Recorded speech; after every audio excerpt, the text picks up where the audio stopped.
Onasi ertagalik ziyofatga akam bilan kelinoyimni aytdingmi? Dadasi, men nimaga ularga aytishim kerak? Agar akangiz kelinoyingiz gadoy bo'lsa, bu yerda obro'li mehmonlarning yonida kelishadi, jinniketik kiyinib, gadoydek kiyinib sharmanda qilishini xohlayapsizmi? Aytmayman men ularni. Ha, yo'q, shunaqa-da. Shunaqa. Yur, unda sen bilan bir joyga borib kelamiz. Xo'p, qayerga yuring, borib kelamiz.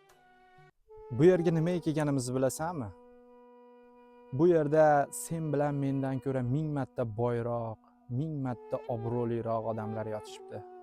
Hammamizni keladigan joyimiz shu yer ekan. Seni ham, meni ham, ana shu eski tuski kiyinib yuradigan qarindoshlarimni ham. Shunaqa ekan, nima uchun kibrlanasan? Nima uchun katta ketasan? Dadasi, kechiring. 3-4 so'm pul topib, bosar tusarim bilmay qopman. Ko'ylagimning rangi o'chdi, kafan olib kiysammikin? Gunohlarim shu qadarki, qabr qazib yotsammikin?